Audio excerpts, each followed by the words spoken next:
Hello, my friends. I'm Julianne, the librarian at Cravath Memorial Library. Welcome to our summer reading program. This summer, we are going to look at stories that are fairy tales, fables, legends, and myths. These stories are full of imaginary creatures and knights and dragons and fairies and fanciful characters. It's going to be so much fun. Our story this week is about a knight and 3 dragons, and I'm going to explain your activity packet that goes along. Each week you'll have a story and a packet to go with it. And this week your packet has in it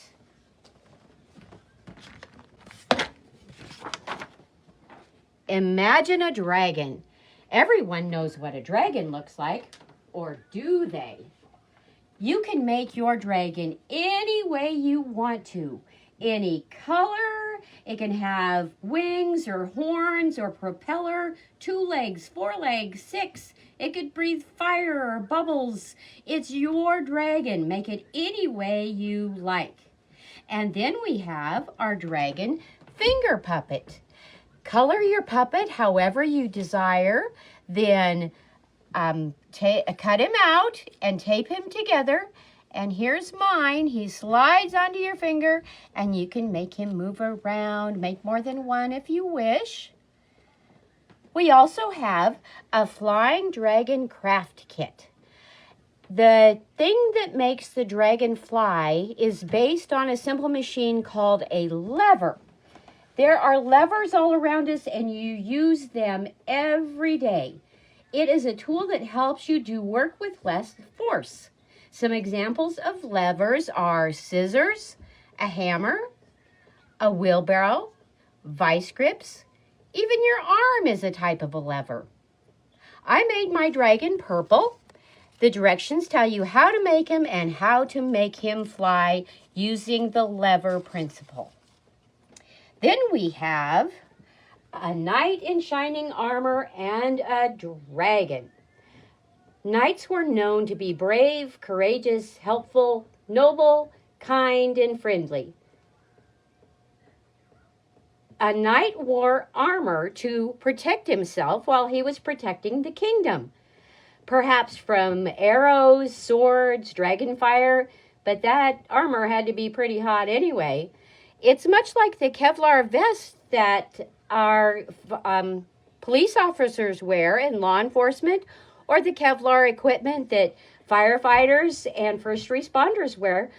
They protect themselves while they're protecting us. They're like our modern day knights in shining armor. And then we have a coat of arms.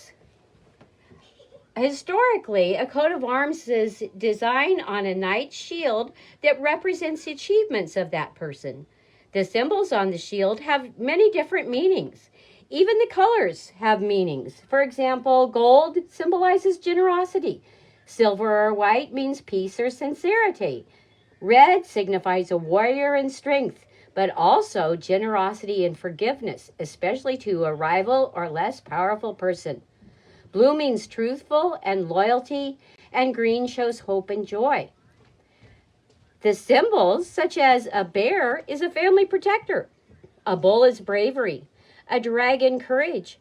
A fox shows intelligence, and a rabbit, wisdom.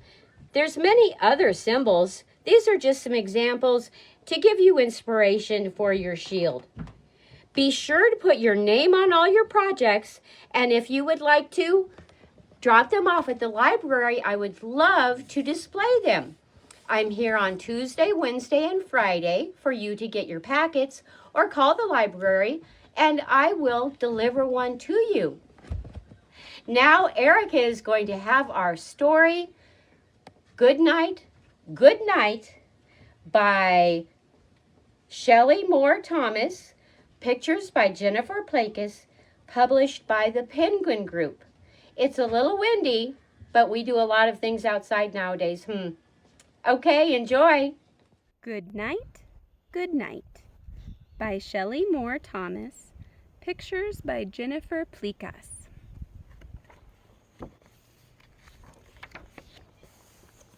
Good night, good night. Once there were 3 little dragons. They lived in a dark cave. The cave was in a dense forest. The forest was in a faraway kingdom. The poor little dragons were very lonely in their deep, dark cave. Is that the little one is the Georgie one? Yeah. In the kingdom there was a good knight. Every night he kept watch. He watched from a crumbly-tumbly tower. It was on top of a very tall wall. One night the good knight was on his watch. He heard a very large, very loud roar. So the good knight left the crumbly-tumbly tower. He climbed down the very tall wall. He jumped on his horse. "Away!" he said. He galloped through the king's forest. Clippity-clop, clippity-clop.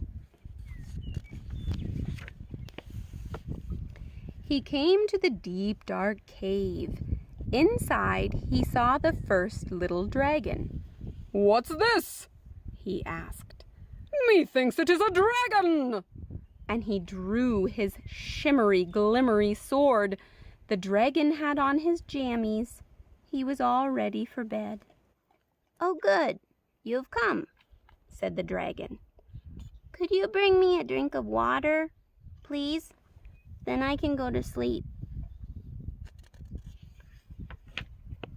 The good knight did not know what to think. But he was a good knight.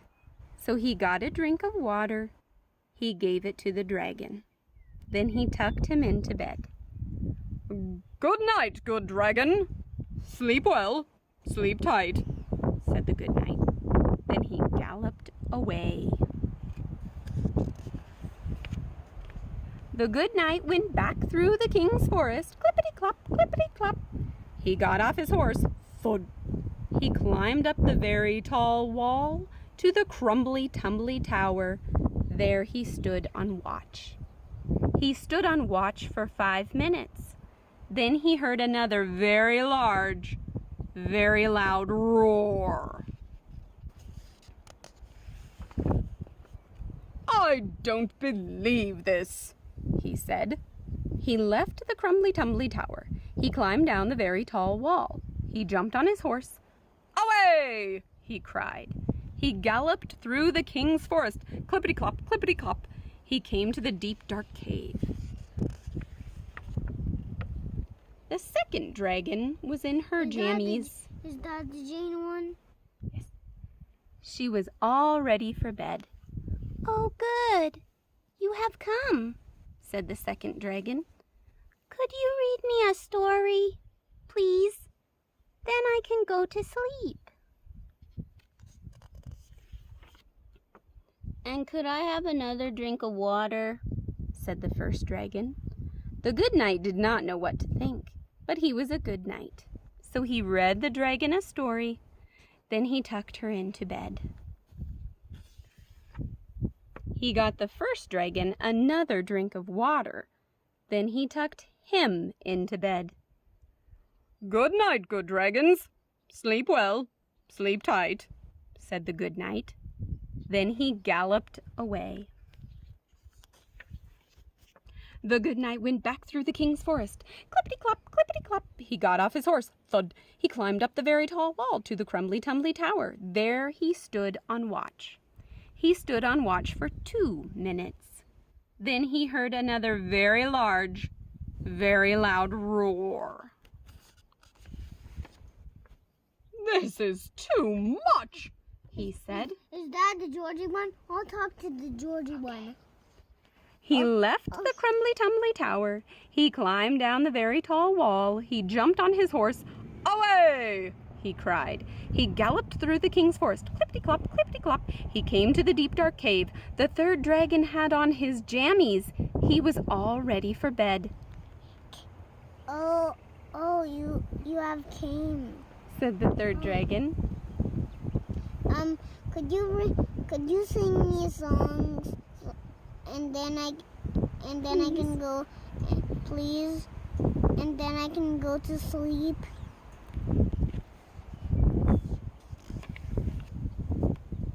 And could you read me another story? Said the second dragon. And could you get me another drink of water? Said the first dragon. The good knight did not know what to think, but he was a good knight. So he sang the dragon a song. Then he tucked him into bed. He read the second dragon another story. Then he tucked her into bed. He got the first dragon another drink of water. Then he tucked him into bed. Good night, good dragons. Sleep well, sleep tight, said the good knight. Then he galloped away. The good knight went back through the king's forest. Clippity-clop, clippity-clop. He got off his horse. Thud. He climbed up the very tall wall to the crumbly-tumbly tower. There he stood on watch. He stood on watch for 1 minute. Then he heard the largest, loudest roar of all. Not again, he said. He left the crumbly-tumbly tower. He climbed down the very tall wall. He jumped on his horse. Away! He cried. He galloped through the king's forest. Clippity-clop, clippity-clop. He came to the deep, dark cave. Oh, good, you've come, said all three dragons. You have come. Let me guess, said the good knight. Another drink of water? No, said the first dragon. Another story? No, said the second dragon. Another song? No. Said the third dragon. Then what do you want? Cried the good knight. We need a good night kiss, said the little dragons, and they lifted their scaly little cheeks. This is going too far, said the good knight. But he was a good knight, so he bent and kissed each scaly little cheek. Good night, good dragons. Is that the Georgie one? Sleep well, sleep tight, he said. The dragon said, good night, good night. The good knight left the cave. He waited outside. He heard the loud dragon snores. Then the good knight went home through the king's forest. Clippity-clop, clippity-clop. He got off his horse. Thud. Now, said the good knight, maybe I can get a good night's sleep. And that is just what he did. Sleep well, sleep tight. Good night.